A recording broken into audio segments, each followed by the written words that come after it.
Hey guys, tonight we begin with something gritty, grand, and absolutely unforgiving. Life in the Roman Empire. Not as a senator, not as an emperor, no golden laurel crown, no marble baths. Tonight, you're not Julius Caesar. You're just you. Dropped, unprepared, into a world of sandals, sewage, and state-sponsored crucifixion. So before you get comfortable, take a moment to like the video and subscribe. But only if you genuinely enjoy what I do here. And let me know in the comments where you're tuning in from and what time it is for you. It's always fascinating to see who's joining us from around the world. Now, dim the lights, maybe turn on a fan for that soft background hum, and let's ease into tonight's journey together. You open your eyes to the sounds of yelling, chickens, and a baby crying somewhere down the hall. Congratulations! You've just woken up in a Roman insula, the ancient version of an apartment building. Think of it as a multi-story death trap held together with dust, prayer, and very questionable architecture.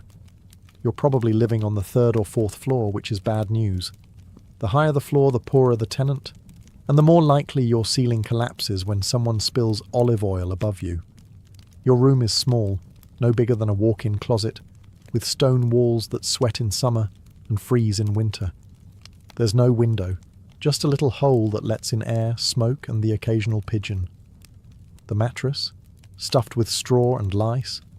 The blanket smells like damp wool and regret.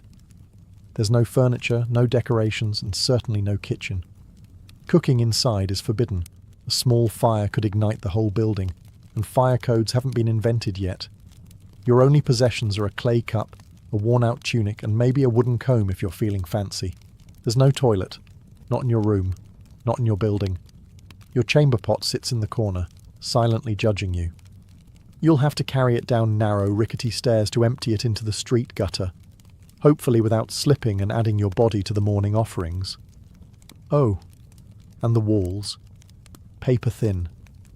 You hear your neighbour praying, coughing, arguing with his wife, and, unfortunately, not arguing with his wife, if you catch my drift. The air is heavy with smoke, mildew, and the distinct perfume of unwashed humanity. Someone's already baking bread downstairs, but you're not invited. The street vendors are yelling prices for figs and fish guts. A distant centurion is barking orders at someone who's probably already bleeding.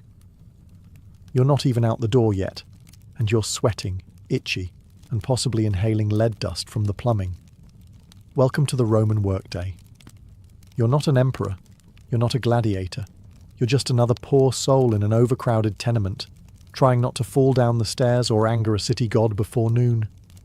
And you've still got 23 hours to go. Now that you've survived the climb down the crooked stairs of your insula, it's time to address the second most urgent matter of the morning. Your bladder. There's no bathroom in your apartment, of course. No sink, no flush, not even a bucket with dignity. Instead, you shuffle down the street, chamber pot in one hand, modesty in the other, toward the nearest latrina, Rome's version of a public restroom. And calling it public is generous. It's a social club for strangers who don't mind making eye contact while doing their business. You arrive to find a long stone bench with holes cut into it. Beneath the bench, a shallow trough flows with water, just enough to carry away the collective shame of the city's lower classes. You sit if you dare, and hope the person beside you doesn't want to chat. Privacy? Not a thing. Doors? Absolutely not. People treat it like a town square with extra acoustics. Businessmen discuss grain prices while squatting. A retired soldier talks about his sciatica. Meanwhile, you're just trying not to look directly across from you where another man is chewing olives and not breaking eye contact. Then comes the real treat, the tersorium. It's a communal sponge on a stick, kept in a bucket of vinegar or salt water. In theory, you rinse it before use. In practice? Well, let's just say the sponge has seen things. Unspeakable things. You wipe, hesitantly, and hope the vinegar did its job. If you're feeling lucky, maybe you brought your own rag. If you're feeling rich, maybe some moss. But chances are you just used what everyone else used, and now carry the quiet shame of shared hygiene. And if you think you can skip this ritual by going in an alley, think again.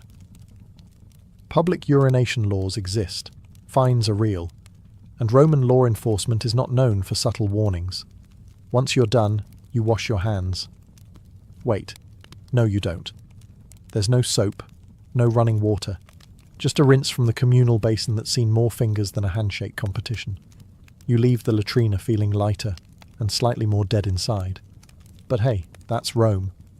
And now it's time for breakfast, if you can call it that. So, you've done your morning business and managed not to fall into a gutter or get arrested. Impressive. Now it's time for breakfast, the most important meal of the day unless you're Roman, in which case it's more of a polite formality before work and misery. Welcome to the Irontaculum, a Roman morning feast that consists of precisely two things: stale bread and watered down wine. Sometimes there's cheese, sometimes there's olives, but mostly there's just disappointment. Forget about coffee. The Romans didn't have it. No eggs, no bacon, no pancakes, and certainly no oat milk lattes. Breakfast is not meant to be satisfying.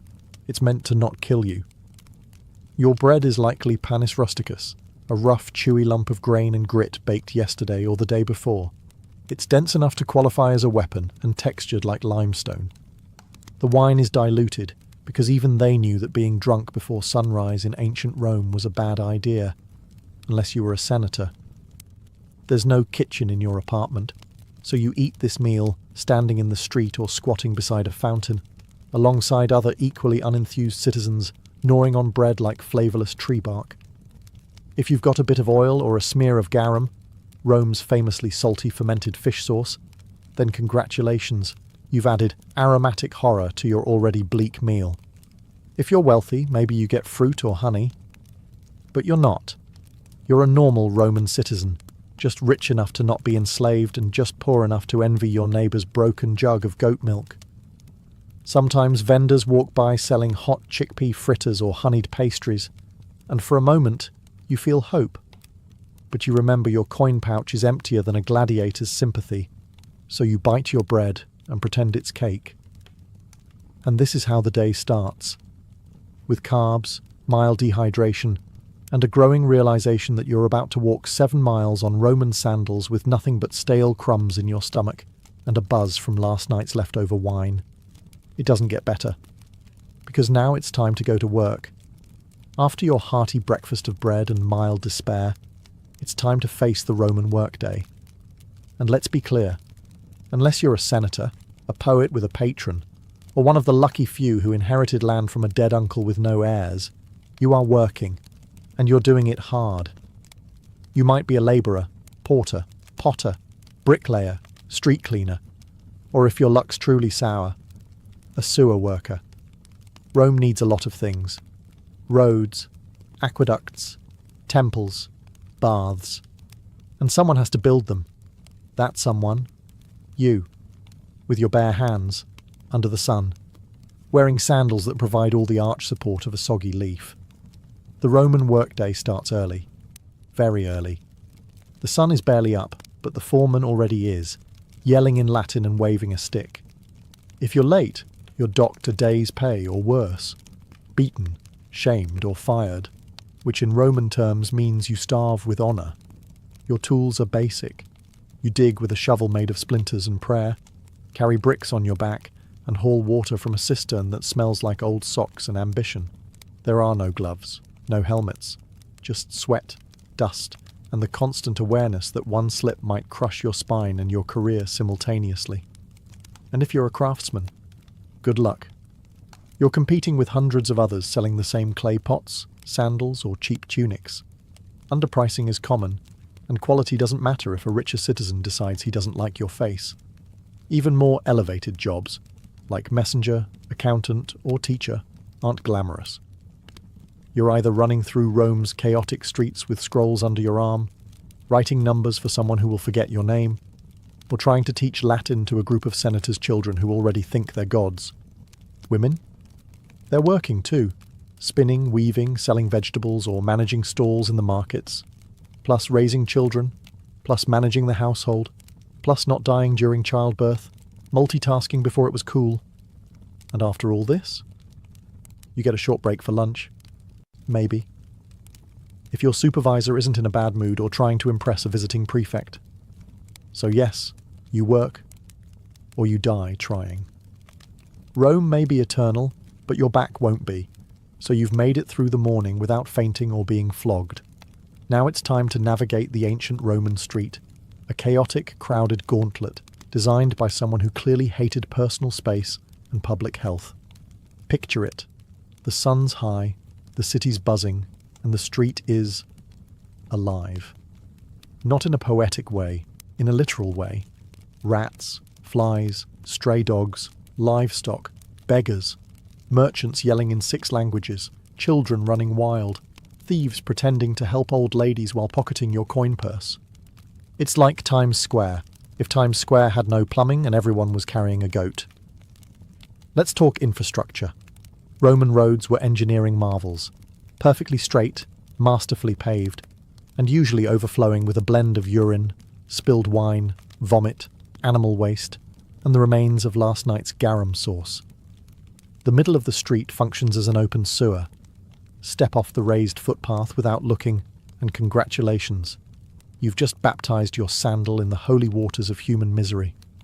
Wagons clatter by with no speed limits, no crosswalks, and zero chill. They don't stop for pedestrians.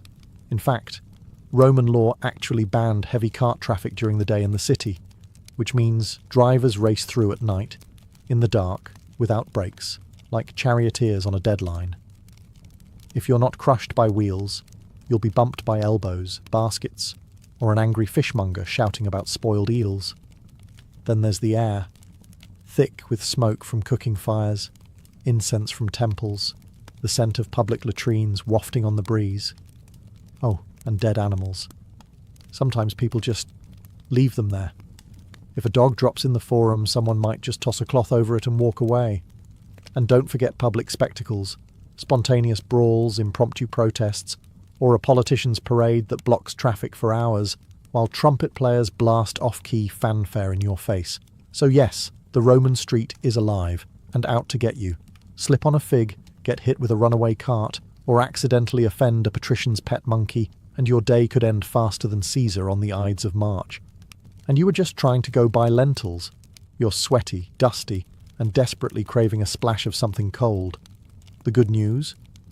You live in Rome, a city renowned for its aqueducts, those magnificent engineering marvels that carry fresh water from the hills straight into the heart of the empire. The bad news? That water doesn't care about you. Unless you're wealthy enough to live in a domus with your own private fountain, you're sharing water with thousands of your closest coughing, sneezing, not washing their hands neighbours. Your options are the public fountains, where everyone fills their jars, washes their feet, and occasionally dunks a child for fun or hygiene. And by hygiene we mean a wet version of hope. If you want to wash up, your best option is the thermae, the Roman public baths. They're everywhere, and everyone uses them. Sounds civilized, right? But here's the thing. The water cycles through multiple pools with no soap, no chlorine, and very little shame. You'll be sitting in a tepid bath with a dozen other men, none of whom believe in modesty. Conversations are loud, political, and occasionally naked. A man might try to sell you socks, while another cleans his ears with a stick. And the water, it's been through everyone. If you were hoping to feel clean, think again. You're marinating in bacteria with a hint of eucalyptus. Also, fun fact, the plumbing system often uses lead pipes. Yes, lead. Romans were obsessed with engineering, but not chemistry. Over time, that convenient indoor plumbing could cause all kinds of delightful side effects like anemia, gout, infertility, and, if you're truly lucky, madness. Want to drink something safer? Wine. Seriously. Water is viewed with suspicion, especially in the poorer districts where contamination from latrines and street runoff is common. So wine is diluted and consumed throughout the day by men, women, and children alike. Because what better way to survive a crumbling empire than with a gentle buzz? So yes, Rome brought water into the city before most of the world knew what a pipe was. But for the average citizen, it's a gamble every time you drink, bathe, or rinse your toes. Enjoy your aqueducts. Just don't trust them. Welcome to the Roman Empire, where pain isn't just a possibility, it's the background music of your entire life. You stub your toe, no ice, no painkillers. You grit your teeth and keep going until it either heals wrong or falls off. Break a bone? You wrap it in a dirty rag and try not to breathe too hard. Get a splinter? Good luck. That's how infections start and how you might end. Roman society isn't big on comfort. There are no ergonomic tools, no padded seats, no concept of taking it easy. If you're a labourer, you're lifting bricks with a hernia and a prayer. If you're a soldier, you march 20 miles a day with bleeding feet and a scorpion bite on your thigh. If you're a woman in childbirth, well, welcome to agony. Your midwife might know a chant. That's about it. Every part of your body is one misstep away from becoming an open wound or a cautionary tale. And unless you live near a temple with a very dedicated priest, your best option is homemade ointments, herbal smoke, or simply ignoring the problem until it resolves itself, or you get resolved into a grave. There's no such thing as anesthesia. Surgeries are performed while you scream into a block of wood. Dislocated shoulder? It's popped back in by a man named Marcus, who learned from watching someone else fail at it. Dental work? Picture a blacksmith. Now picture your mouth. That's the scene. And if you're enslaved or poor, people don't even pretend to care. You could be bleeding out on the side of the road, and the best you'll get is, "Don't stain the mosaic." Even upper-class Romans embraced pain as proof of virtue. Stoicism was the philosophy of the day. Enduring suffering without complaint was seen as noble. If you cried over a broken arm, you weren't just in pain. You were weak. Real Romans suffer silently, then write poetry about it later. So yes, pain is always on the table, and it usually comes without warning, without remedy, and definitely without sympathy. On that cheerful note, let's take a look at what happens when you actually go see a Roman doctor. So, you've hurt yourself.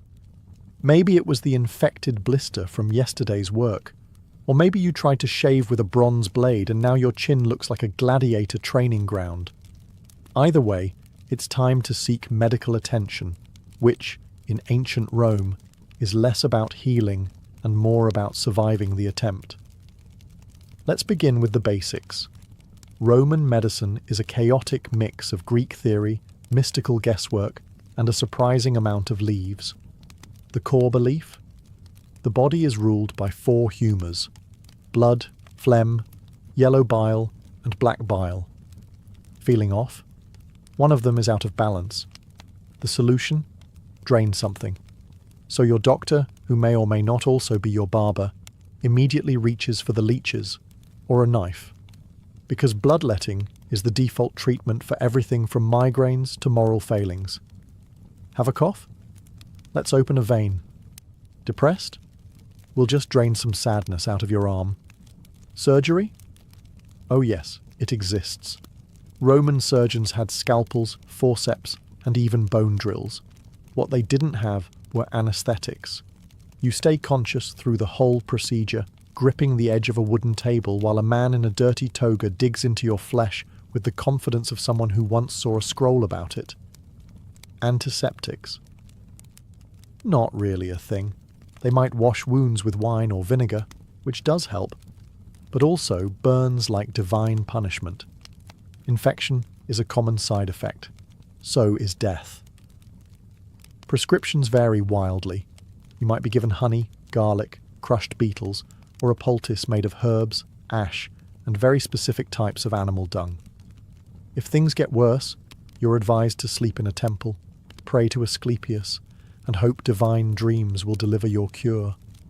And if none of it works, well, your doctor shrugs, your family lights a candle, and your neighbours start whispering about what kind of omen your death might be. It's not that Romans didn't care about health. They just hadn't quite figured out what helped and what murdered you more efficiently. So next time you sneeze, Be grateful for modern antibiotics, and that you don't live in a world where healing often starts with blood loss. After a long day of sweating, bleeding, and dodging carts, you're starving. Time for dinner, or as the Romans called it, cena. Just don't expect anything remotely comforting. Let's start with what's not on the table. No pizza, no pasta, no tomatoes, no potatoes, no chocolate, no sugar, and absolutely no coffee. None of those things had been discovered or imported yet. This isn't Italian cuisine. This is pre-Italy edible survival. You sit down to a wooden bowl of something brown and vaguely hot. It's probably pulse, a porridge made of spelt, beans, or lentils. It tastes like wet gravel with a hint of herb, if you're lucky. If you're not lucky, it tastes like wet gravel without the herb. Protein is rare unless you caught it, trapped it, or fished it yourself. Meat is expensive, and even when you do get some, it's often off.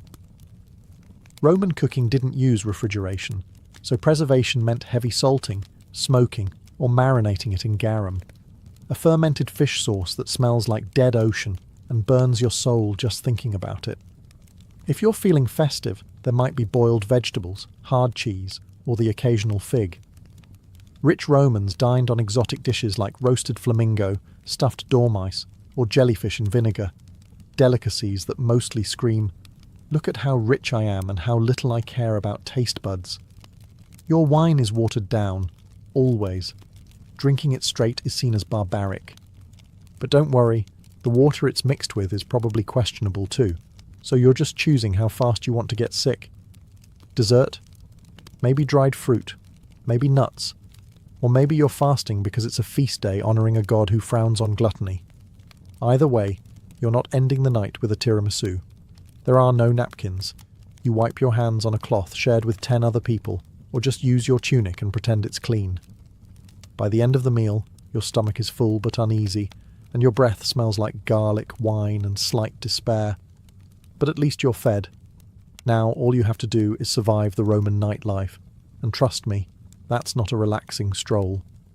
After a long day of grime, toil, and fish sauce, you might be hoping for a little leisure, something to take your mind off your crumbling apartment and the open sewer outside. Well, good news. You're in Rome, where entertainment is everywhere. Bad news? Most of it is horrifying. Let's start with the main event. The Colosseum, the crown jewel of Roman engineering, and the place where your soul quietly dies. This is where crowds gather to watch men stab each other for sport, wild animals devour criminals, and sometimes, if the emperor is feeling dramatic, reenact full naval battles with real water and real drowning.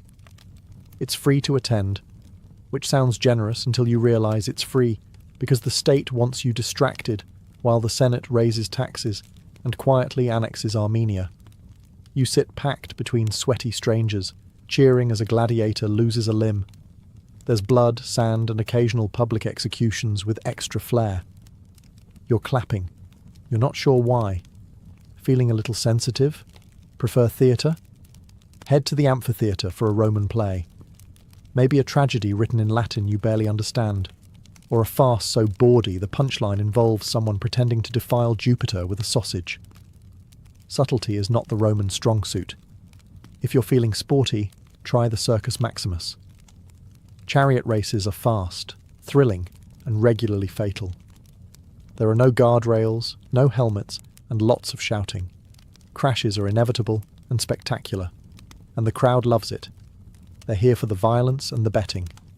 Don't cheer for the wrong team unless you're ready to fight your way home.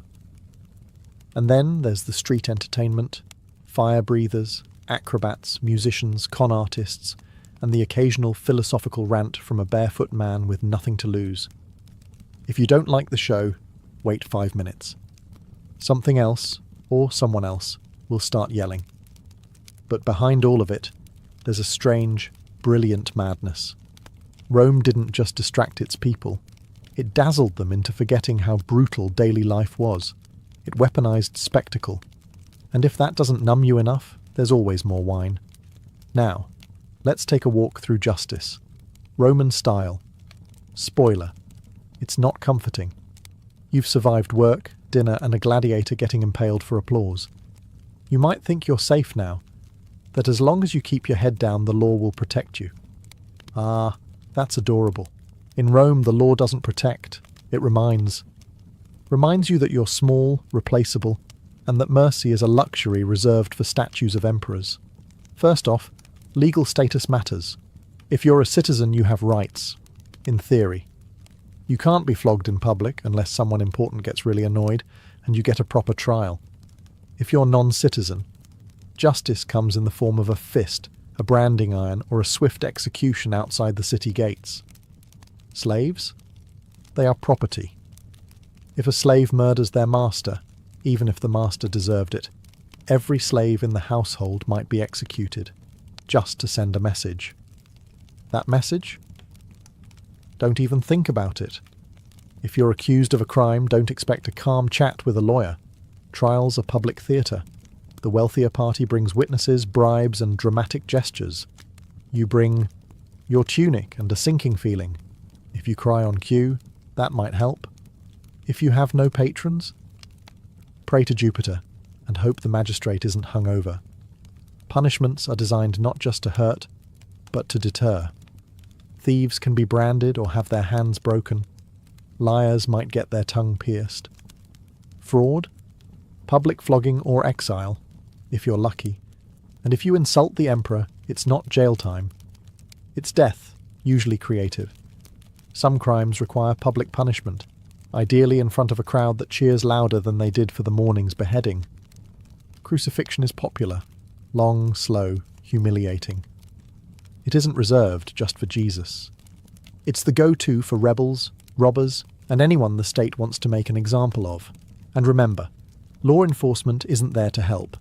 The vigiles are Rome's version of firefighters and police, underpaid, overworked, and often corrupt. If you're mugged, they might shrug. If you bribe them, they might help you mug someone else. So yes, Rome has laws, written in stone, recited in forums, but they serve power, not justice. Now let's talk about gods, because you're not just obeying men here. You're on Jupiter's turf. After surviving the streets and dodging Roman justice, you may hope to find comfort in religion. A little peace, a little personal spirituality. Nope, not here. In the Roman Empire, religion isn't a private affair, it's an institution. An ever-present cloud of incense and obligation wrapped around every waking moment of your life. You don't choose your gods, they choose you. And there are so many. There's a god for everything. Door hinges, cardia, sewers, cloacina, boundaries, terminus, and even mildew, robigus. You can't walk 5 paces without crossing a shrine. If you don't pause to bow, light a candle, or mutter a prayer, you're not just being rude, you're inviting catastrophe. Maybe not today, but eventually. And when your roof collapses, everyone will nod and say, "Ah, yes, he skipped the Saturnalia offering." Religious festivals fill the calendar, dozens per year.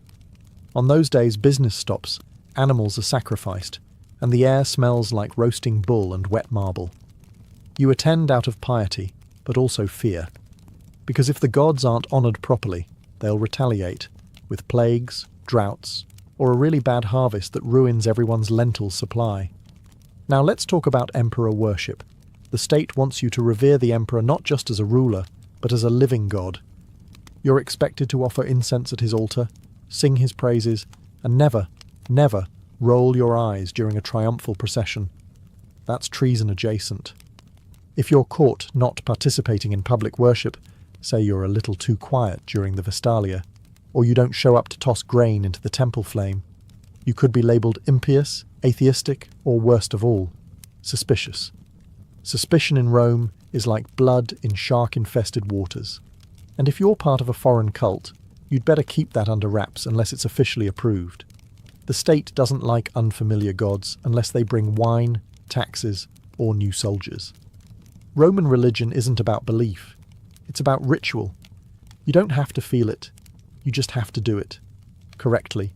On time. And in public. And you better smile while you sacrifice that goat. Speaking of social performance, let's climb the greasy pole of Roman ambition in the next chapter. You've bowed to the gods, avoided a lawsuit, and survived a public bath without contracting something mythical. But here comes the most exhausting part of Roman life: the social hierarchy. A brutal, finely tuned machine where every word, gesture, and sandal strap placement could make or break you. Roman society is a ladder, but it's covered in oil and lined with daggers. At the top are the senators, old money, togas with purple stripes, and land ownership so vast it has its own postal code.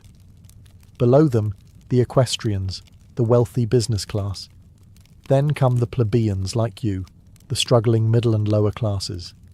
Below that, freedmen, slaves, foreigners, and the guy who accidentally insulted a statue of Augustus once.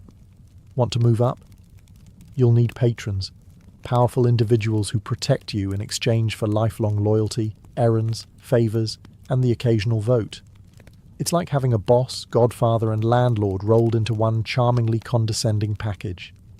Each morning, you visit your patron's home as part of the salutatio. You wait in line with other clients, praise his haircut, maybe compliment his son's toga, then beg for a favour, usually money, food, or a recommendation. If you're lucky, he tosses you a coin and lets you carry his litter through the forum. Congratulations, you're now connected. Every move you make is watched and judged. Your clothes must be clean, not fashionable, just clean. Your speech must be proper. Your friends, carefully selected. And whatever you do, don't show ambition. That makes people nervous. If you rise too quickly, others will conspire to knock you back down, socially or literally. Networking is warfare. Gossip is currency. The wrong comment at a banquet can end your career. The right marriage can save your entire bloodline. But you better play it carefully. Love is for poets. The rest of Rome marries for alliances and estate access. And even if you climb high, don't get too comfortable. One bad harvest, one missed ritual, one jealous rival, and it's all over. You won't even hear the dagger coming. Now, the sun is setting. Surely things calm down at night, right? Not in Rome.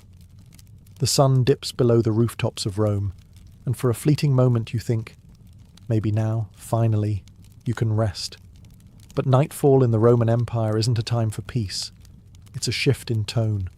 From noisy and chaotic to dark and downright lethal. First, let's talk about lighting. There isn't any.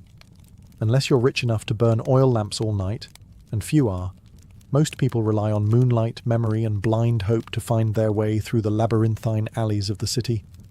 If you trip and fall, no one's helping. They might just take your shoes. The vigiles, Rome's official night watchmen, are supposed to patrol the streets, prevent fires, and stop crimes. In practice, they're overworked, underpaid, and often more interested in napping than heroics.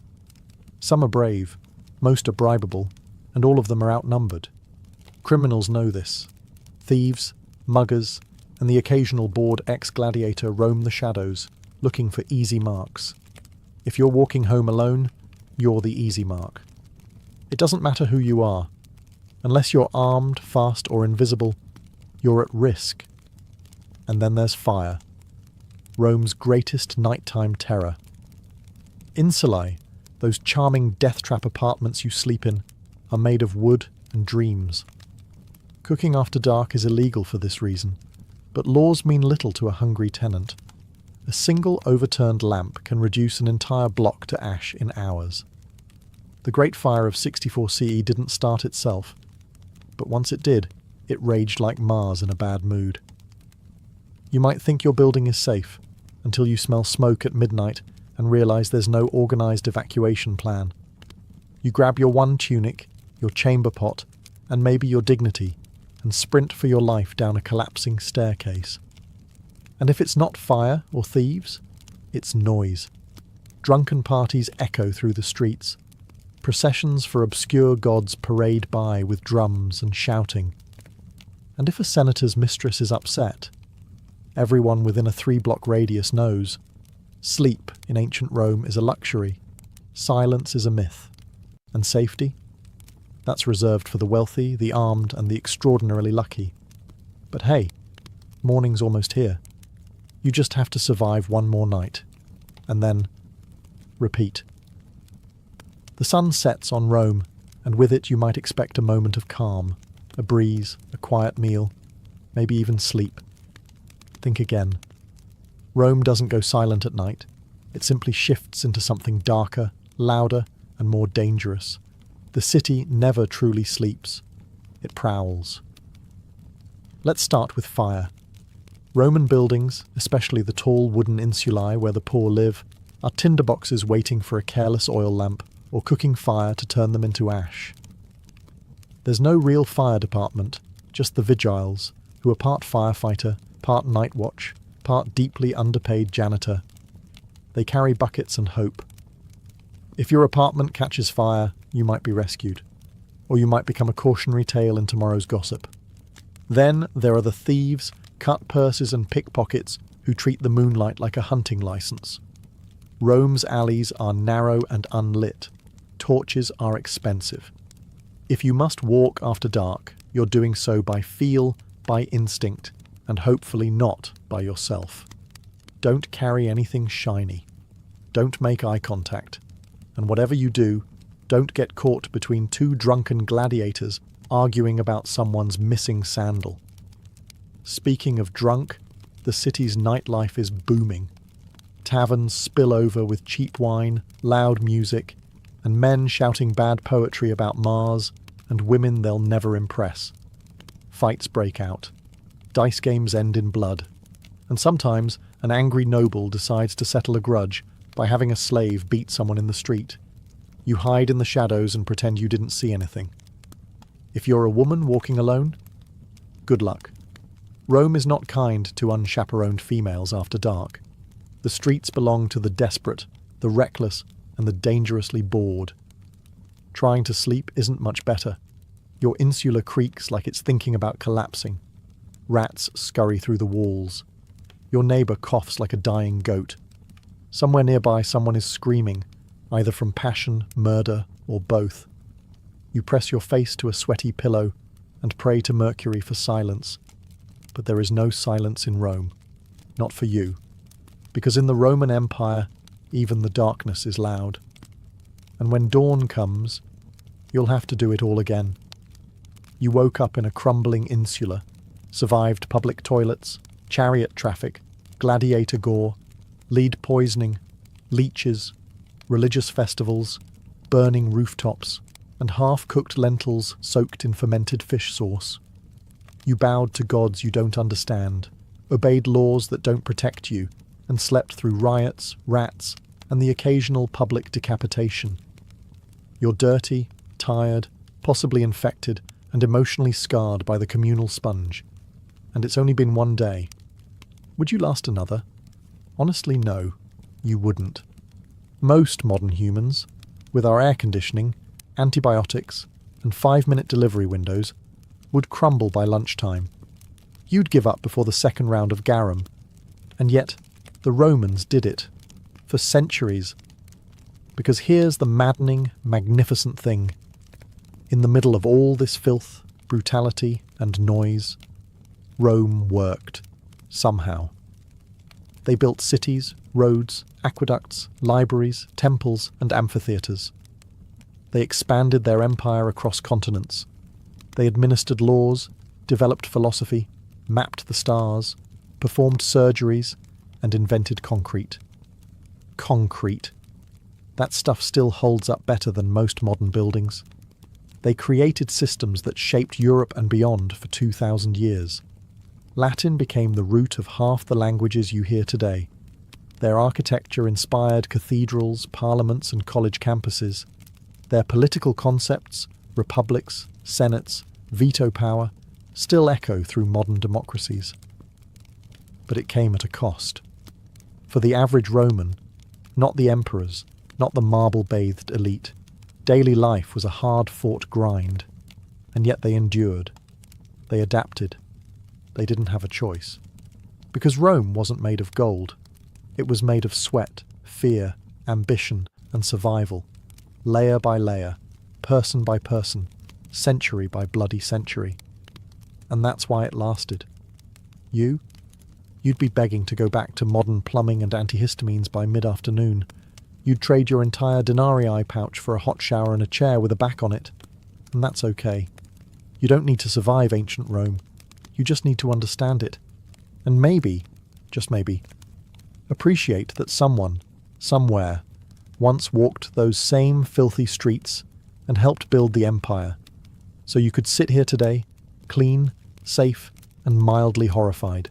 Imagine being a Parthian princess in the 2nd century BCE. You've got royal blood in your veins, a name fit for legend, Rhodogoon, and more importantly, you live in a world where your family spends more time fighting rebels than hosting dinner parties. Rhodogoon wasn't born into peace and pearls. She was born into grit, horses, and the constant possibility that someone might poison your dates. Her father, Mithridates I, was no idle king. He was the one who expanded Parthia from a dusty fringe kingdom into a formidable empire that would one day spar with Rome. But expansion comes with problems, namely rebellions, betrayals, and those neighbours who just won't accept that your army now owns their backyard. As a young woman, Rhodogoon would have grown up watching envoys argue, commanders draw maps in the sand, and palace scribes trying to keep track of who was loyal this week. She wasn't trained just in silk and ceremony. She learned statecraft, command presence, and how to wear armour that didn't clash with her earrings. It's important to understand the role of Parthian women here. While not always given the spotlight, Parthian noblewomen were no strangers to power. Some ruled cities, others plotted dynastic alliances, and a few, like Rhodogoon, became legends not for who they married, but for who they defeated. And defeat she did, but that part comes later. At this point in her life, Rhodogoon's name was already known. She was a symbol, not just of royal lineage, but of Parthian pride. She carried with her the expectation that she'd either marry a king or become one in spirit. She didn't seem content with sitting on the sidelines while cities burned or provinces rebelled. While most royal ladies were being oiled and perfumed, Rhodogoon was likely brushing up on military reports and court logistics. She had no time for vanity, and as fate would have it, she would one day make a vow that involved not washing her hair until a rebellion was crushed. Spoiler alert, it took a while, but before we get to that dusty crown moment, we need to understand what kind of rebellion dares provoke a princess who would rather lead troops than wear gold. The Parthian Empire, grand as it appeared on a map, was more duct tape than marble. Stretching from the Persian Gulf to the edges of Mesopotamia and beyond, it was stitched together by marriages, oaths, and the occasional sword pressed firmly against someone's neck. So when a rebellion flared up in the western provinces, likely in Media or Babylonia, it wasn't exactly surprising. What was surprising was how bold the rebels were. These weren't just disgruntled tax evaders. These were full-blown aristocrats and city leaders, angry at the central power and perhaps emboldened by the young age or absence of a male royal enforcer. They didn't just throw a fit. They took fortresses, silenced Parthian envoys, and essentially told the crown to go polish its own sandals. Now, under ordinary circumstances, the king would have dispatched a general or a cousin with too much ambition and too little brains. But these weren't ordinary circumstances. For reasons still debated by historians, maybe timing, maybe logistics, maybe sheer royal defiance, Rhodogoon herself took command. And not just in the abstract, I'll approve the battle plans kind of way. No, she got on a horse, donned armour, and made a public vow that would become the stuff of legend. She would not wash, comb, or otherwise tend to her hair until the rebellion was crushed. It was bold. It was dramatic. It was, frankly, a nightmare for court stylists. But that vow, dramatic as it sounds, wasn't vanity. It was a declaration. A visual symbol that tied her personal dignity to the fate of the empire. Every time someone saw her tangled, dust-laden hair, they'd be reminded, this isn't over until we win. And that worked. Soldiers rallied. The troops didn't just see a princess. They saw a commander who was literally letting her beauty decay with the war. She embodied Parthian resilience, the kind that didn't rely on thrones but on thorns, dust and sweat. Meanwhile, the rebels probably didn't know whether to laugh or panic. They had expected a general, maybe a diplomat. Instead, they got a furious, unwashed woman who was riding straight for their gates with steel in her eyes and no time for conditioner. And worse, she meant business. When Rodogun set out from the capital, she wasn't escorted by a lavish court parade or showered in rose petals. She was accompanied by cavalry, grit, and the weight of an empire that needed its rebels squashed like an overripe fig. And she looked the part. Gone were any signs of courtly delicacy. Her hair, famously unkempt, began to take on a life of its own, hanging like a banner of war-torn determination. In a world obsessed with appearances, she turned her own into a weapon. The campaign was not swift. This wasn't a single siege, easily resolved with a bribe and a battering ram. The rebel cities were fortified and confident. They had expected hesitation from the central power, not a battle-hardened woman galloping through the dust with fire in her gaze. But Rodogun didn't waver. Her military instincts were sharp, perhaps sharper than many of the men who had led before her. She employed classic Parthian strategies, mobility, feigned retreats, and hit-and-run raids. Her forces would appear at the edge of a rebel-held city, vanish like smoke, and return a day later from an unexpected flank. Reports suggest her soldiers admired her not just as a symbol, but as a tactician. She didn't ride behind the lines. She was up front, dirt under her nails and fury under her helmet.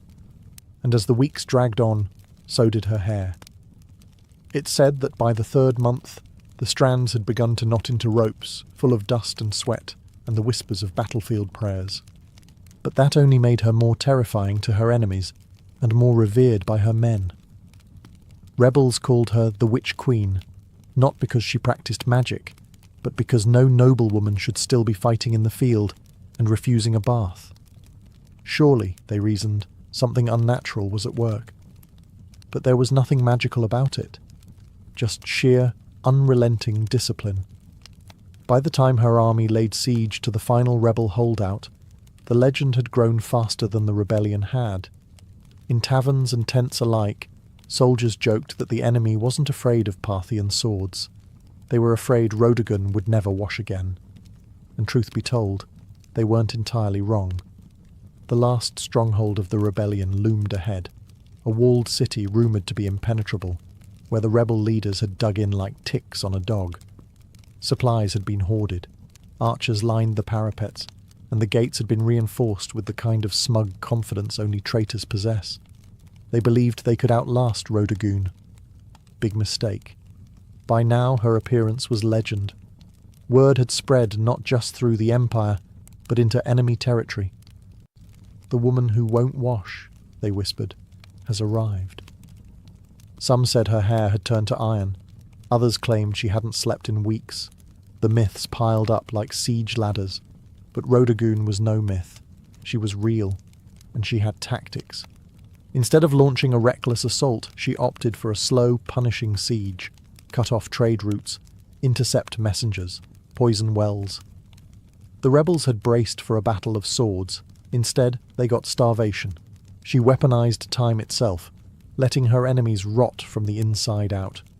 And all the while, she camped outside the city with her soldiers, just another commander beneath the canvas tents. She shared their meals, gritty bread and lukewarm wine. She inspected their armour. She led patrols. And she still, despite every opportunity, refused to so much as touch a comb. For her soldiers, the vow had become sacred. No one dared suggest she break it, even in jest. It had become a living embodiment of Parthian pride, a symbol that their suffering wasn't for nothing. Every tangled strand was a reminder. We are still in this fight. Inside the rebel city, morale crumbled. They had expected to demoralize the enemy by holding out. Instead, it was they who began to wither. Their own commanders began to argue. Food ran low. Rumours of desertion began to ripple like cracks through stone. And then came the breaking point. A small gate, left unguarded for just an hour, perhaps out of fatigue, perhaps sabotage, was found by one of Rodagun's scouts. That night, under the cover of darkness and wind, her forces slipped in and opened the main gates from within. By morning, the city was hers, and Rodagun, face streaked with sweat and ash, stood atop the battlements, unbathed, victorious, and utterly terrifying. Victory was not declared with trumpets or parades, it was declared with water. After months of dust, battle, and relentless pursuit, Rodagun stood before her army not in royal robes, but in the same battlefield garb she had worn since the campaign began. Her armour bore dents from rebel blades, her face was lined from sun and strain, and her hair, her wild, matted, filthy hair, now hung down her back like a lion's mane made of wire and legend. But she had done it. Every rebel city had fallen. Every oathbreaker had been brought low. And now, with her vow complete, she could finally do what no one in the Empire had dared attempt to rush. She could wash her hair. According to tradition, and later accounts passed down through oral history, Rodagun summoned her servants not to a golden chamber, but to a public courtyard. She wanted her soldiers, the ones who bled beside her, to witness this moment. Basins were filled, oils were warmed, combs were retrieved from storage like sacred relics. And then, under the open sky, the warrior princess of Parthia, caked in the grime of war, began to scrub away months of rebellion. It was symbolic. Every tangle undone was another city reclaimed. Every rinse of water over her scalp washed away defiance, soaked into the earth as if the land itself had been restored. Some say she wept. Others say she laughed. But what no one disputed was the silence among the troops as they watched. Hardened men, scarred and sunburned, stood like statues as Rodagun emerged from her ritual transformed. No crown was placed on her head. She didn't need one. The dust had become her diadem. The act of not washing had become more powerful than any jewel. And in that moment, Parthia didn't just have a princess. It had a symbol. She could have returned to court in triumph, let the scribes compose flattering odes, allowed nobles to fall over themselves in praise. But she didn't rush back to luxury. She stayed with her troops a while longer. She dined with them. She listened to them. She knew that her legend had just begun, but she didn't want it forged in gold. She wanted it forged in memory. After the hair-washing that became an event for the ages, Rodagun could have ridden straight to the capital with fanfare, banners, and enough propaganda to last a century. But she didn't. Instead, she took the long route back, deliberately visiting the cities she had reclaimed one by one, walking their streets, inspecting their defences, and ensuring no embers of rebellion still glowed beneath the ashes. This wasn't mere ceremony. It was strategy. Rodagun knew the danger of victory, how quickly it can melt into complacency. Empires don't fall from defeat alone. They fall from forgetting why they fought in the first place. She wanted the rebels and loyalists alike to understand that Parthian strength wasn't just cavalry and coin. It was embodied in her very presence, a woman who chose hardship over comfort and earned loyalty by example, not decree.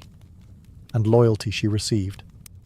Everywhere she went, people gathered not to gawk at royalty, but to stare in awe at her. Not polished, not perfumed, but real. She didn't bring fear. She brought accountability. She asked for reports, heard complaints, paid for supplies out of her own war coffers. She rewarded cities that had stayed loyal and offered clemency, carefully, cautiously, to those who repented. By the time she reached the royal court, her return had already become a legend. Scribes rushed to record her tale. Artists argued over how to capture her, wild-haired and battle-worn or radiant and reborn. Ministers whispered about the implications. A woman commanding armies, keeping oaths, and now standing at the heart of Parthian power with the loyalty of half the provinces in her hand. And here was the dilemma. What do you do with a princess who is more popular than most kings? Some urged she be married off, as if that would contain her influence. Others wanted her placed in charge of border defences permanently. But Rhodogun didn't seem concerned with titles or politics. She had proven what she needed to. The battlefield had been her throne, the dust, her crown, and her name, already etched in the hearts of soldiers and citizens alike, needed no royal inscription to endure. She didn't need a coronation. She had already been crowned, not with gold, but with history. In the months following her campaign, Rhodogun didn't seek the limelight, but it followed her anyway. She became a subject of poetry, sculpture, gossip, and awe, not because she demanded it, but because she had earned it. Every soldier who'd fought under her command returned with a tale, and every tale made her larger, more enduring, more untouchable. Yet in the palace halls of Parthia, where politics slithered like snakes behind silk curtains, her silence was unnerving.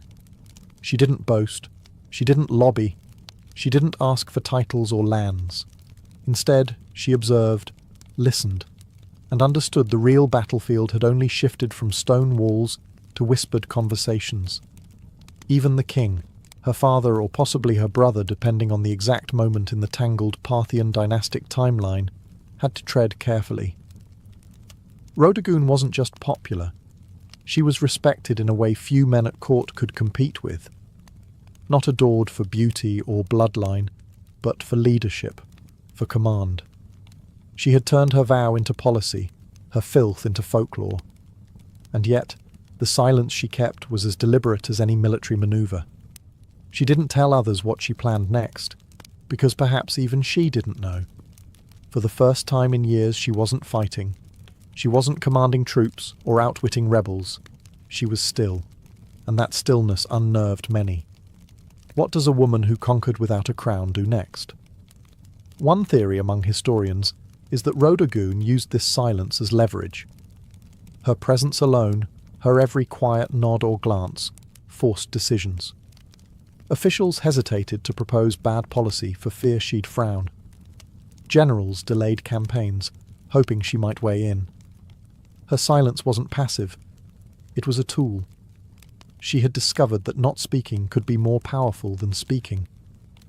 And so she remained, a living legend walking the palace corridors, her freshly washed hair braided not just in gold thread but in memory. Her very existence challenged the norms. She had proven that Parthian might wasn't confined to masculine hands. It could ride into battle with tangled hair and return with cities at its feet, and all she had to do now was wait. Because sometimes the greatest move is no move at all. As the years passed, Rhodogun's name slowly faded from the formal records. Parthian scribes, more eager to elevate kings and dynasties than unruly warrior princesses, began to downplay her campaign. The silence she once used as a weapon now became the excuse for erasure. No grand mausoleum was raised in her name. No epic poem commissioned by the state bore her face on golden scrolls. But that's the thing about true legend. It doesn't need permission to survive. In the outposts where her army had marched, in the villages she spared, her name remained a whispered spell. Mothers told stories of her to their daughters, not as a fairy tale, but as a warning to any man who underestimated a woman with a mission. Soldiers recited her tactics as if they were sacred text. And rebels, well, even decades later, they still spoke of her as if she might ride again from the dust, with hair flying like war banners. There's something profoundly unsettling about someone who breaks every rule of their time and still wins. Rhodogun wasn't content to be decoration in a court. She didn't play the flute, paint birds, or practice the refined art of being quietly ignored. She burned through her time like a comet, and then vanished just as quickly. Historians have debated what became of her. Some believe she retired from public life, choosing peace over politics. Others think she remained an advisor in the shadows, shaping Parthian strategy from behind the veil of anonymity. A few romantics claim she rode out one final time to settle a border dispute and disappeared into legend. Never confirmed, never denied. But what's certain is this: her legacy endured where it mattered most, in the people. She may not have worn the crown, but she ruled in ways no diadem ever could. She redefined what loyalty meant. She showed that a vow, even one as strange as refusing to comb your hair, could be as binding as a royal decree, and far more inspiring. And though history books may offer her only a footnote, the dust of Parthia still remembers her, because you don't need a marble statue to be eternal. You just need to keep your vow and win. Centuries after her death, Rodogun's story remains a paradox, well known in whispers, yet elusive in ink. No towering statue bears her likeness, no royal tomb sings her praises in carved stone. But in the collective memory of those who admire rebellion, endurance, and principled ferocity, she is immortal. Not in the way kings are remembered, but in the way forces of nature are. She didn't need to conquer foreign lands or sign monumental treaties. What she conquered was expectation. In a world where women were told to wait behind curtains while men spilled blood in their name, Rodogun tore the curtain down and marched out barefoot, helmet in hand. She didn't ask for command. She took it. And the empire didn't collapse. It followed. More importantly, she taught her people a lesson that no decree could enforce. That loyalty doesn't come from fear. It comes from seeing your leader suffer beside you. From watching them choose discipline over comfort. From watching them keep a vow longer than anyone thought possible. She wasn't perfect. No legend is. But her story endures precisely because it wasn't polished or clean. It was tangled, muddy, honest, like her hair on that final day of victory. In that filth was dignity. In that vow was a vision of leadership stronger than any title. When her soldiers looked at her, they didn't see a princess. They saw someone who believed in the fight more than her own vanity. And that's the part history couldn't quite erase. Even now, long after Parthia has crumbled and its cities turned to sand, her name returns in moments of resistance. Artists revive her. Writers search for her footprints. A vow not to wash until victory.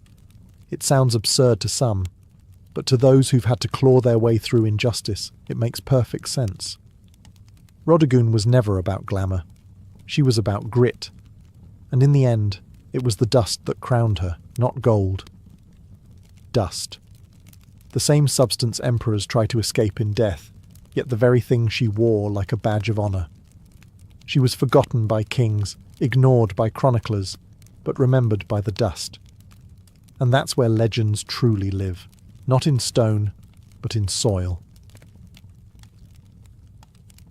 Before empires clashed and blood soaked the sand, before kings trembled at her name, Tomyris was simply a daughter of the wind, born to the raw, open steppe.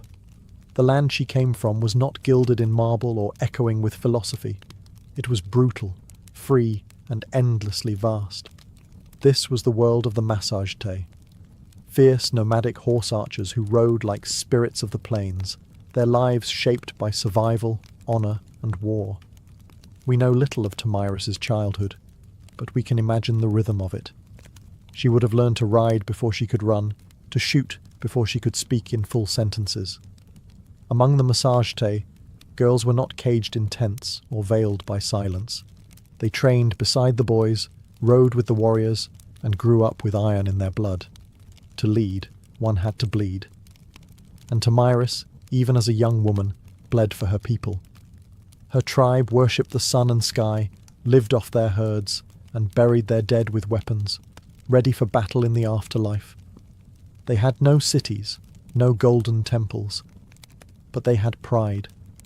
And when enemies approached, they met them not with prayers, but with arrows. Tomyris likely came to power after the death of her husband, who may have ruled the tribe before her.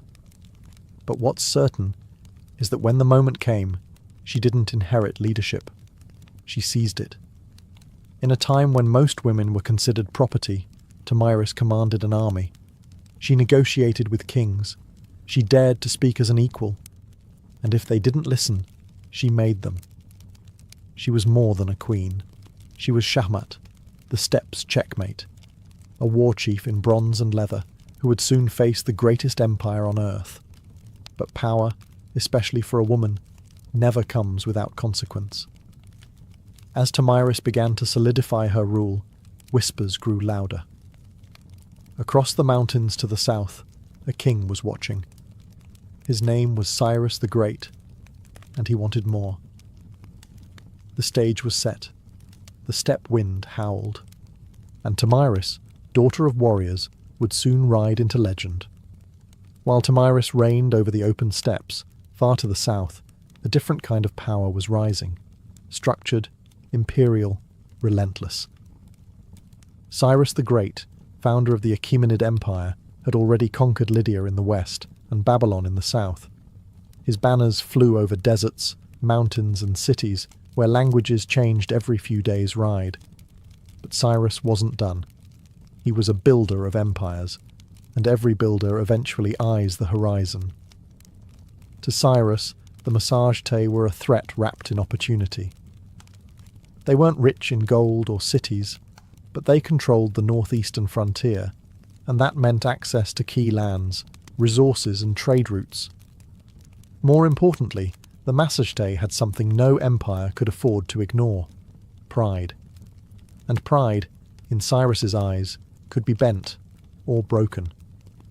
But Cyrus also knew that brute force wasn't always the best first move. He had a reputation for cleverness, diplomacy, and strategic trickery.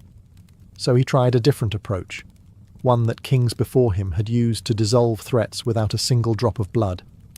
He proposed marriage. According to ancient sources, notably Herodotus, Cyrus sent envoys to Tomyris offering an alliance through matrimony. On paper, it was a royal match, the great king of Persia and the warrior queen of the Massagetæ. But Tomyris wasn't naive.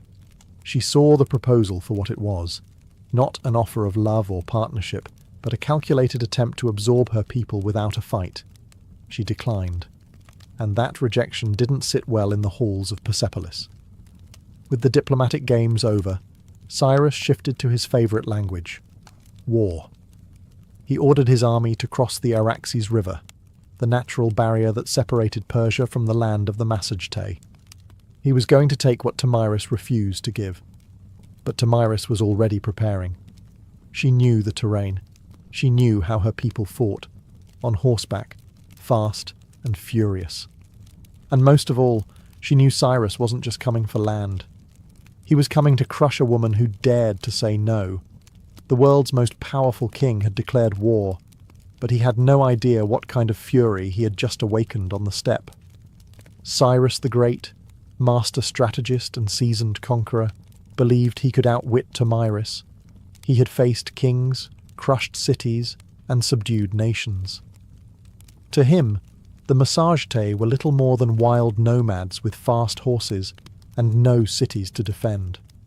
He didn't realize he was stepping into the path of someone just as cunning and far more furious. Tomyris had warned him.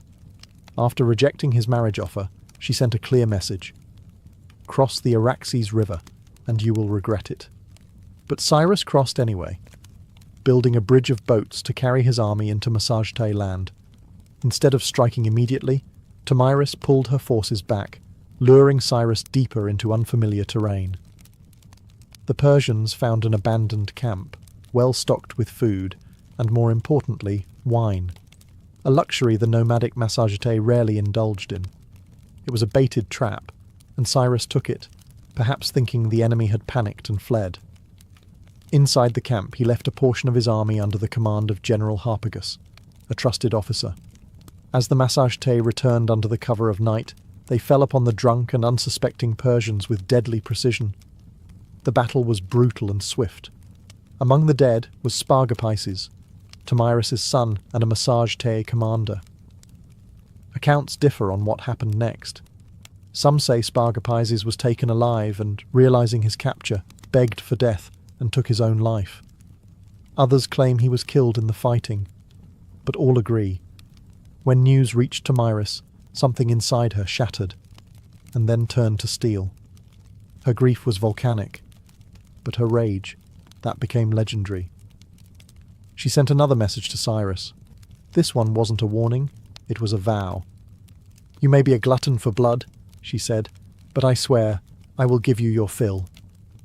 She promised to make the ground run red with Persian blood, and her vengeance would not be quiet. Cyrus had taken her son. He had violated her land. Now he would meet not the queen of the Massagetæ, but the mother of a slain warrior, and the last face he would ever see. The next battle would not be a skirmish. It would be an execution. The sun rose over the plains like a blade, sharp and blinding. Tomyris stood at the head of her army, no longer just a queen, but a storm given form. Her warriors, hardened by the nomadic life, painted their faces with ash and rage. This wasn't about politics anymore. This was about blood. Cyrus, for all his might, had underestimated the Massagetæ. He assumed they would fight like the tribes he had conquered before, chaotic, uncoordinated, easy to crush. But Tomyris had spent her life among warriors. She understood how to strike. Not blindly, but with precision. She rallied her forces for a full-scale assault on the Persian invaders. And this time, she wasn't holding back. The location of the final battle is lost to history, swallowed by the vastness of the steppe. But what's clear is that Tomyris launched a ferocious counterattack. Her cavalry swept across the plains like a tide of knives. They fired arrows from horseback, closed in with axes, and fought like people with nothing left to lose. The Persians, battle-hardened, disciplined, and experienced, weren't expecting this level of organized fury.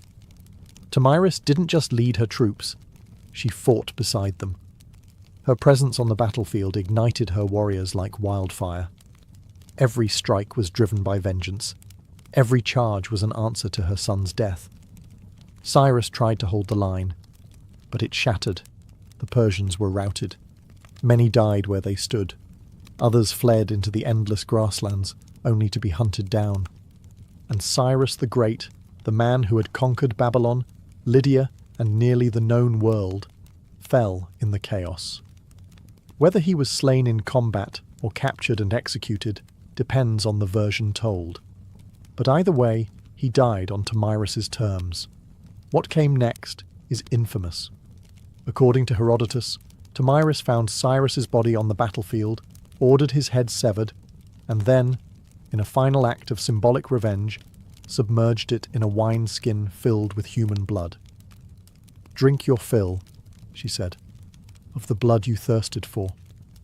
Was it historical fact or poetic embellishment? Maybe both. But it didn't matter. The message was eternal. Tomyris was not to be conquered. When the dust settled and the grass drank deep the blood of empire, Tomyris stood victorious. A warrior queen who had done what no king or army before her could. She brought Cyrus the Great to his end. News of the defeat sent shockwaves across the ancient world. The mighty Achaemenid Empire, thought to be unstoppable, had been humiliated by a woman from the steppes. The Persians did their best to downplay the loss, but the death of their founder couldn't be ignored. Cyrus's body was eventually returned and buried with honor in the royal tomb at Pasargadae. Yet the stain of his final defeat would linger like a wound on the empire's legacy. For Tomyris and the Massagetæ, however, the victory was more than revenge. It was a declaration. They had defended their sovereignty not just with weapons, but with dignity. Tomyris had stood up to the world's most powerful ruler, and she hadn't just survived, she had triumphed. And then she vanished from history. No records survive detailing her later years, her death, or any successors she may have appointed. It's as if, after taking her vengeance, Tomyris simply rode back into the horizon and allowed the wind to carry her legend forward. In the centuries that followed, historians, poets, and chroniclers would try to fill in the blanks, turning her into a symbol as much as a woman. To the Persians, her name was a bitter reminder. To the Greeks, she was a paradox, a barbarian who displayed more nobility than many kings. And to the peoples of Central Asia, Tomyris became folklore, a ghostly queen who rides through the steppe, fierce and unbending, with a sword that remembers. Her legacy would inspire countless depictions across cultures. Medieval manuscripts portrayed her in regal armour. Renaissance paintings imagined her towering over Cyrus's corpse. In every age, she became what people needed: a mother avenger, a wild queen, a lesson in hubris, or a symbol of feminine power. But one truth cuts through the myth: she changed history. Tomyris didn't inherit a throne, she forged it in fire and fury. And for one brief, unforgettable moment, the Steppe Queen proved that not all empires rise. Some fall to the hooves of warriors who ride with vengeance in their hearts. Much of what we know about Tomyris comes not from local Massagetæ records. They left no stone tablets or royal archives, but from the pen of a Greek, Herodotus, often called the father of history. Writing a century after her time, he immortalized Tomyris in his histories, casting her as a warrior queen of astonishing resolve and terrifying vengeance. But Herodotus wasn't simply reporting facts. He was weaving a story, one part chronicle, one part morality tale. To him and his Greek audience, Tomyris represented the ultimate reversal of imperial arrogance. Cyrus the Great, a man who had conquered half the known world, fell not to a vast army or a rival king, but to a woman who fought not for glory, but for her child. Her victory was almost mythic, and Herodotus treated it as such. He even detailed her grisly revenge: the wineskin of blood, the severed head of Cyrus, and her damning words, "Drink your fill." But was it true? Modern historians debate this endlessly. Some argue that Herodotus exaggerated or even invented parts of the tale, using Tomyris as a narrative tool to humble the Persian Empire, which, at the time of his writing, was still a looming force over the Greek world.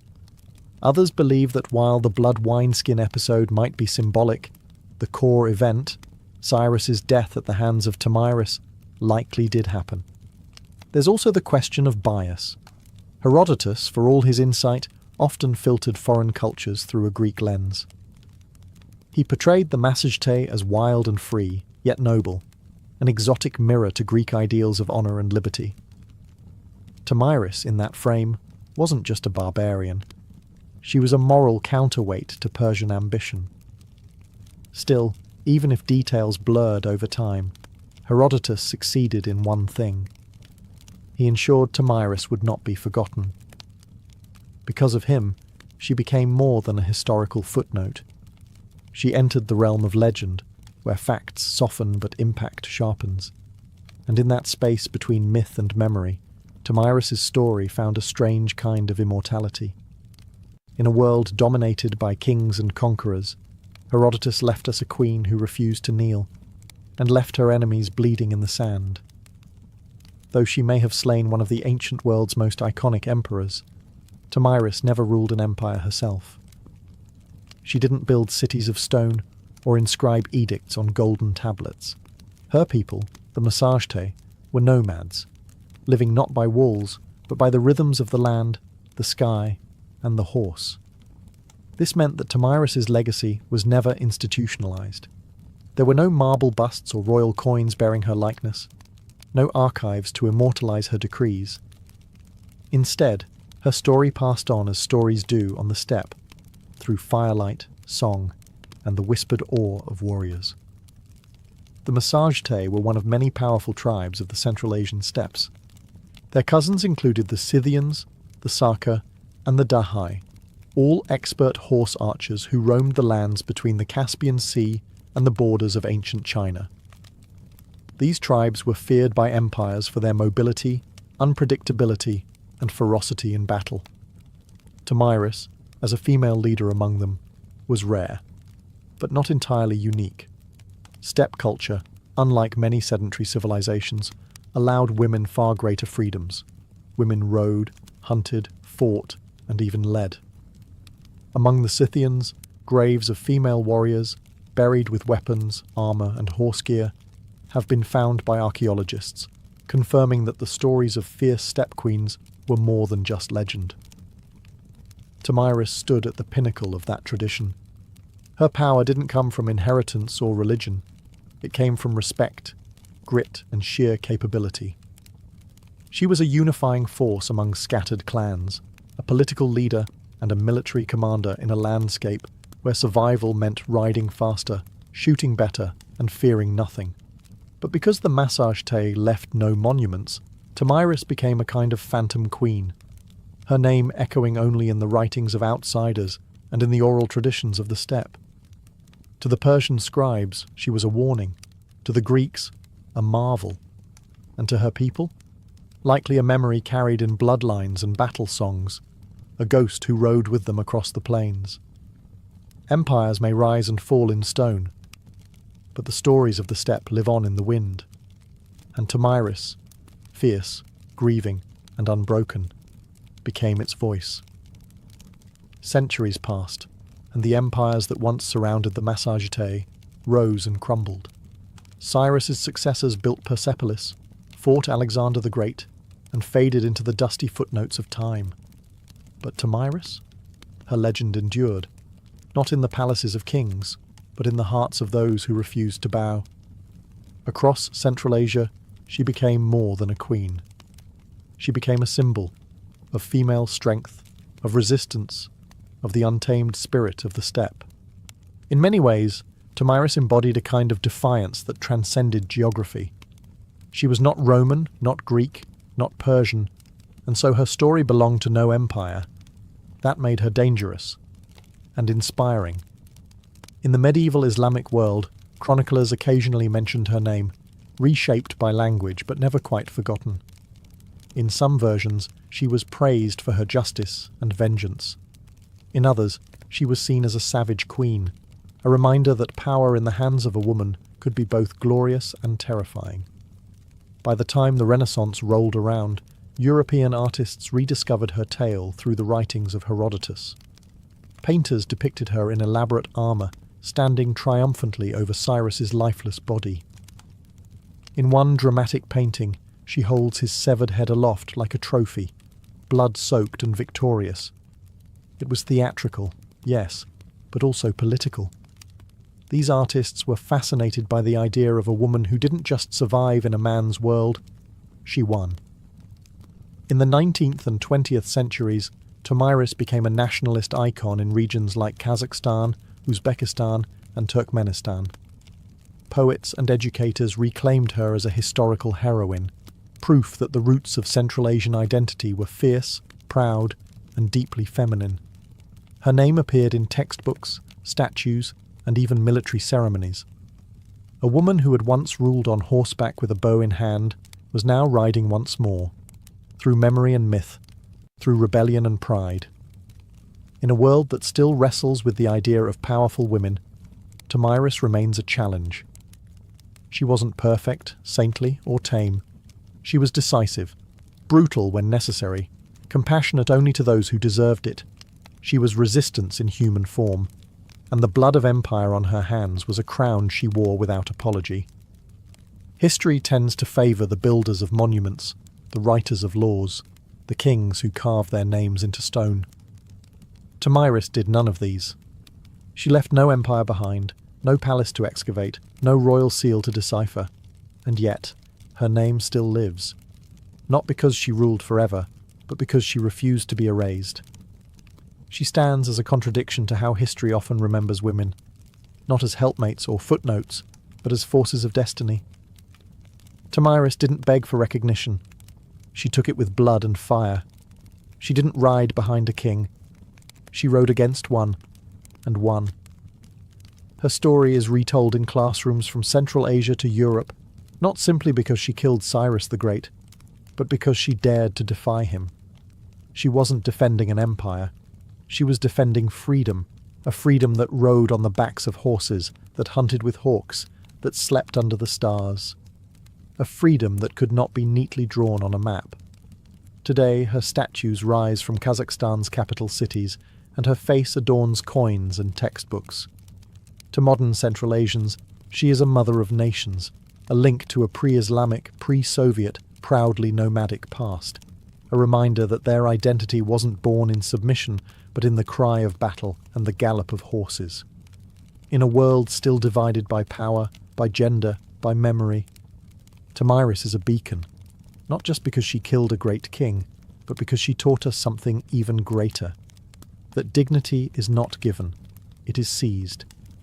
That sometimes leadership looks like a mother grieving her son and refusing to let the killer walk away. We often wonder why some names survive while others vanish. Tamiris survived because she was unforgettable, because in a time when women were expected to disappear into the tents of men, she rose, blade in hand, fury in heart, and carved her story into the flesh of history. Empires fall, statues crumble, but legends ride, and somewhere, in the whispering winds of the steppe, a queen still gallops, unbroken, undefeated, and utterly unforgettable.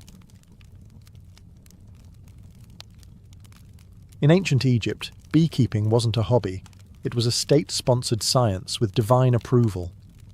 Long before modern apiaries, Egyptians had already developed an organized mobile system for managing bees and extracting honey. By 2400 BCE, beekeeping was depicted in detail on the walls of tombs in the sun-drenched necropolises of Saqqara. It wasn't just about harvesting honey, it was a sacred practice embedded in agriculture, medicine, religion, and even the afterlife. The Egyptians used horizontal clay tube hives, typically stacked in rows and laid on their sides.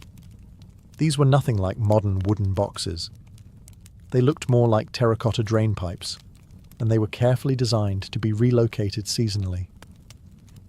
As the Nile's floodwaters receded and flowers bloomed along its banks, hives were moved up and down the river to follow the nectar flow. This transhumance method was incredibly advanced for its time, almost like ancient GPS for bees. Beekeepers used clay or stone pipes to blow smoke into the hives, calming the bees before honey extraction. Without protective suits, these keepers had to rely on careful timing, experience, and a fair bit of courage.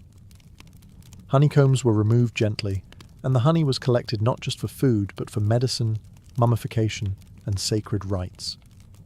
Honey was considered a gift from the gods, a divine substance associated with Ra, the sun god. According to Egyptian myth, bees were born from the tears of Ra as they fell to earth. This wasn't poetic fluff. It shaped how the Egyptians treated bees, as messengers between the mortal world and the divine. Honey was used in temple offerings, funerary rituals, and even as a currency in trade. It also had a prominent role in medicine. Ancient papyri list honey as a key ingredient in over 500 remedies, mixed with herbs, wine, or milk to treat wounds, infections, and gastrointestinal issues. Its antibacterial properties were known, even if the science wasn't. Beeswax, too, was harvested and used in cosmetics, embalming, and even in writing tablets. It had value beyond the hive, becoming part of daily life for scribes, priests, and healers alike. In Egypt, the hive wasn't just a source of sweetness, it was a symbol of balance, healing, and celestial order, carefully cultivated under the watchful eyes of both humans and gods. While Egypt gave beekeeping structure and sanctity, ancient Mesopotamia gave it something equally vital: laws. The cradle of civilization didn't just master irrigation, writing, and city building, they also knew the value of honey and the importance of protecting its production. Though Mesopotamian beekeeping wasn't as visually celebrated as in Egyptian tombs, its traces are found in cuneiform tablets and legal codes, suggesting a quietly sophisticated practice. References to bees and honey appear as early as the Sumerian period. In Akkadian and Babylonian texts, there are mentions of ninsur, meaning bee gardens or apiaries. These spaces were often attached to temple grounds or royal estates, suggesting honey production was an elite-controlled resource. Honey and beeswax were used in religious offerings, medicine, food, and trade. And losing a hive could be a serious economic blow. The most telling piece of evidence comes from the Code of Hammurabi, dating to around 1754 BCE. While most of the code is famously devoted to issues like theft, injury, and agriculture, a few lines directly address bee disputes. If someone allowed their bees to swarm into another man's field, and the bees caused damage, they were liable. If honey was stolen, restitution had to be made, sometimes in the form of silver or replacement jars. In a world where almost everything was counted in grain, the fact that honey warranted its own legal protection speaks volumes. Mesopotamians also understood bees as more than just insects. Some texts describe them as divine messengers, even linking them to Ninurta, the god of agriculture and war. Beeswax, in particular, was valued for sealing documents and creating ritual figurines. It was both practical and mystical, part of both bureaucracy and magic. Though the exact design of Mesopotamian hives isn't fully preserved, scholars believe they may have used mud brick or woven basket hives, similar to early Levantine styles. These would have been kept in shaded gardens or rooftops, protected from the harsh summer heat. Mesopotamian beekeeping was less about worship and more about structure, regulating resources, ensuring fairness, and maintaining the economic balance of a society where even a bee sting might end in litigation.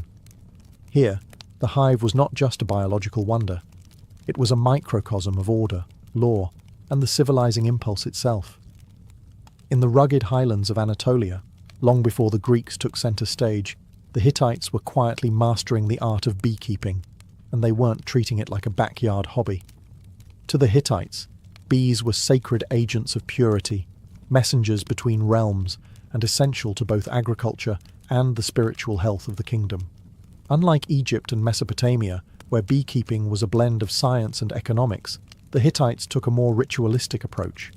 In religious texts from the 14th and 13th centuries BCE, bees are mentioned not just as producers of honey, but as active participants in purification rites.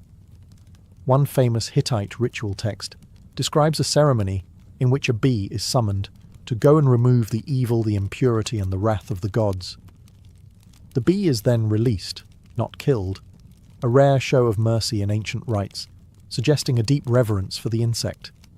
The Hittites valued honey for its taste and its sacred utility. It was used in libations, sacrificial offerings, and anointing rituals, often combined with wine, milk, or grain. Honey wasn't just consumed, it was poured, burned, and blessed. It served as a medium between human intention and divine reception. In terms of practice, evidence suggests the Hittites used clay or woven hives, likely stored in protected enclosures near temples or royal estates. Though the archaeological record is sparse, parallels with neighbouring Levantine and Syrian traditions hint at portable tube-like hives, possibly made from straw and mud, stacked and managed much like those in Egypt. Beekeepers in the Hittite world likely operated under temple control, their work deeply embedded in seasonal festivals and state rituals. Honey was not a mere commodity. It was a tool of diplomacy, healing, and spiritual cleansing. The bee, small and unassuming, held symbolic weight that far exceeded its size. The Hittites also contributed a vital piece to the global understanding of bees. They recognized bee migration. Some surviving texts describe the seasonal behaviors of swarms, linking blooming patterns with honey flow, an insight that shows how closely they observed their environment. In Anatolia, the hum of the hive wasn't background noise. It was a sacred frequency, vibrating through the bones of gods and kings alike. The ancient Greeks didn't just study bees, they admired them, feared them, and modelled society on their mysterious order. To the Greeks, the hive was more than a place of honey. It was a living metaphor, a model for the ideal city-state, a symbol of divine order, and a source of endless scientific curiosity. Greek beekeepers advanced the science of apiculture with a blend of practical knowledge and philosophical flair. Unlike earlier civilizations that used stationary clay hives, the Greeks developed movable terracotta hives with removable lids and sections. These allowed easier access to the honeycomb without destroying the colony, an early step towards sustainable harvesting. They also mastered the art of smoke control. Using ceramic bellows and clay smokers, they would puff smoke into the hive entrance, sedating the bees before honey extraction. This innovation not only reduced stings, but also preserved the hive's structure, allowing for multiple harvests per season. One of the most influential minds in Greek history, Aristotle, studied bees in extraordinary detail. In his Historia Animalium, he described hive behaviour, noting that bees appeared to have distinct roles. Some gathered nectar, others defended the hive, and one, whom he called the king bee, seemed to lead. Although he got the gender wrong, Aristotle's observations laid the groundwork for centuries of bee research. Honey held a revered place in Greek culture. It sweetened wine, preserved fruits, and flavoured cakes. It was also used as a base for medicinal salves, especially in wound care, and was seen as a divine gift. The Greeks believed that ambrosia, the food of the gods, was a mixture of honey and wine. The bee itself had mythological significance. It was associated with Artemis, goddess of wild things, and Demeter, goddess of the harvest. Priestesses of Artemis were even called Melissae, the Greek word for bees. The idea of the bee as a sacred feminine force carried deep symbolic power. For the Greeks, the hive was both scientific marvel and spiritual emblem, a reminder that even the smallest creatures move with purpose, discipline, and grace. In studying bees, they believed they were studying the very laws of nature, and perhaps of the gods themselves. If the Greeks studied bees with wonder, the Romans managed them with ambition. Beekeeping in the Roman Empire wasn't just a cottage industry. It was scaled to match the needs of a civilization that stretched across continents. From the vineyards of Gaul to the hills of Hispania, Rome turned the humble hive into an empire-wide enterprise. The Romans inherited much of their apicultural knowledge from the Greeks and Etruscans, but they expanded it into a formalized agricultural science.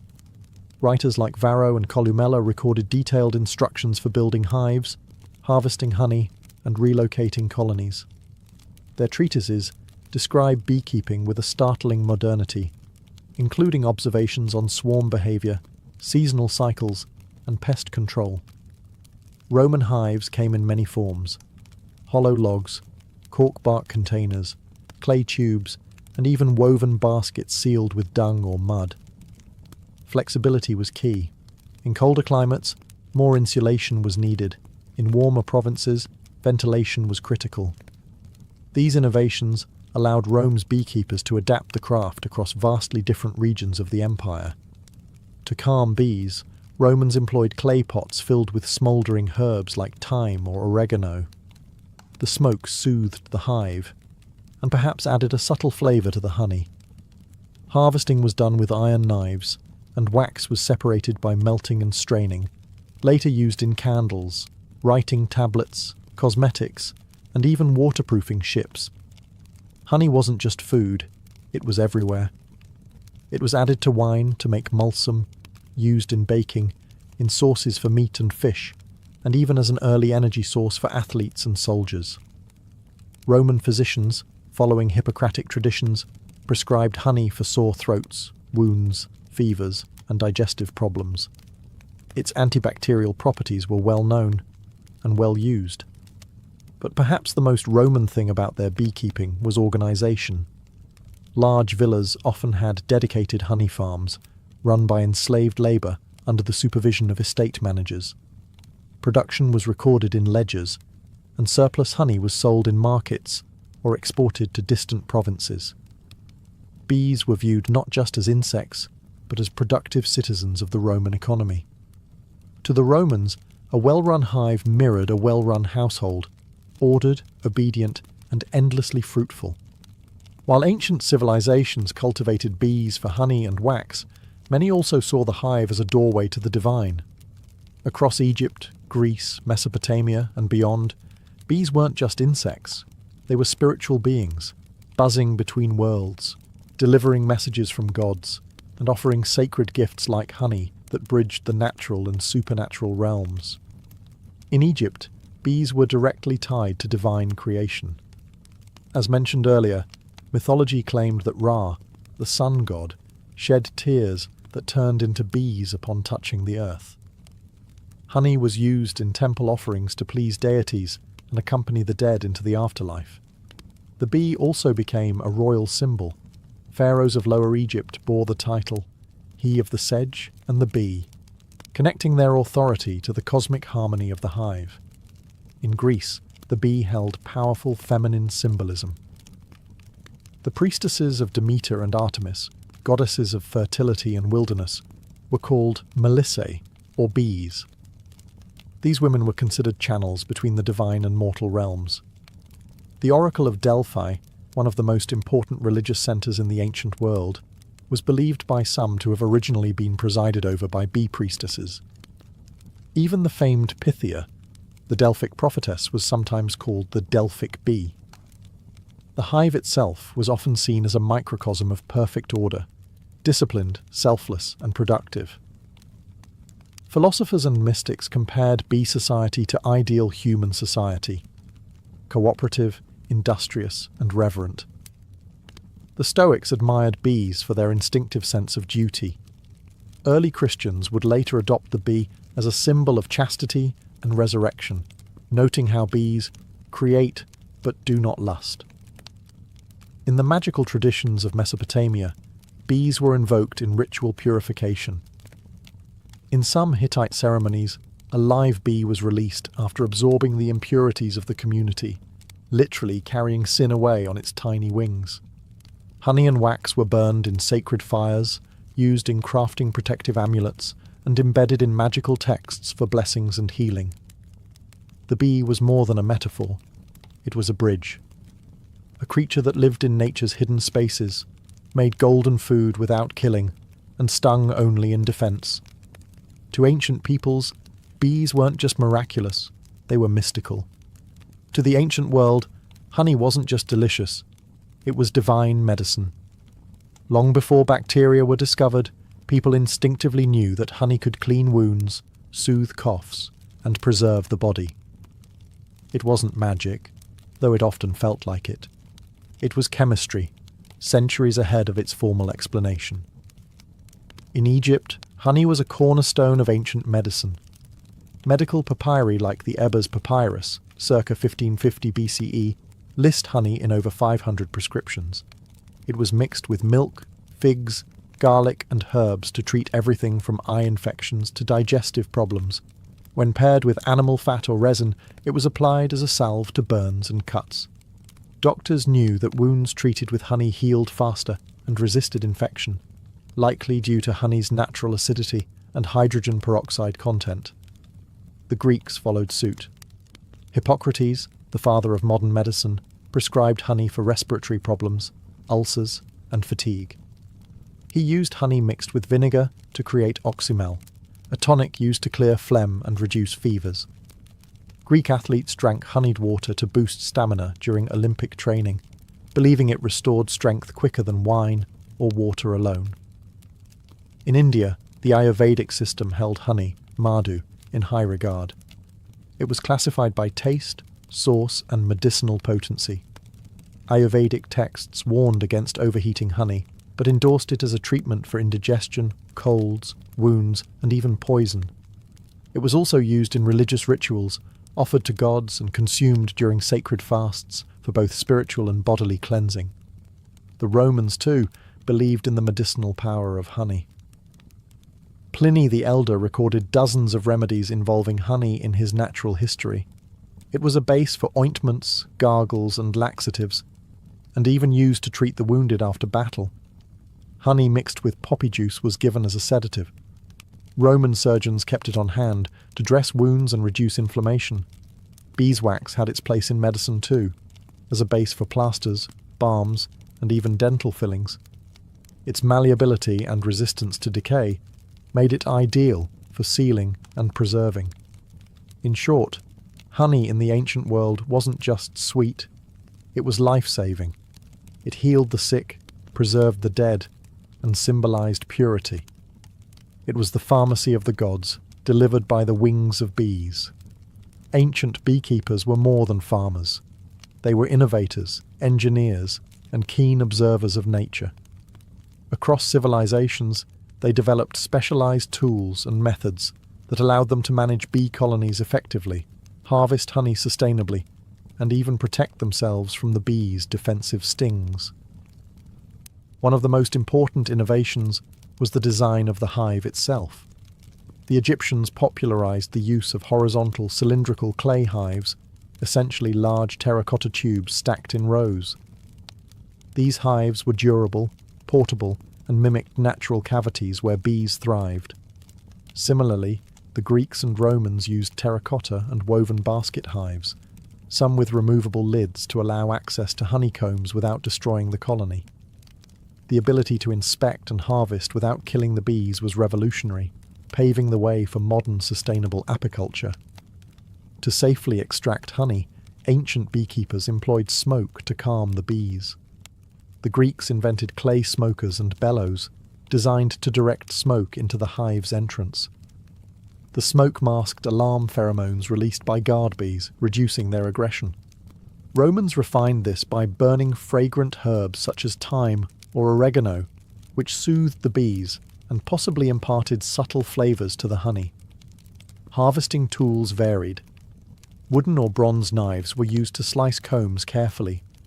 Sometimes, honeycombs were pressed to extract liquid honey, and wax was melted and filtered for later use.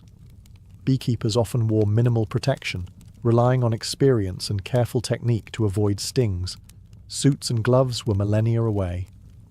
Ancient texts reveal that beekeepers also observed bee behavior meticulously.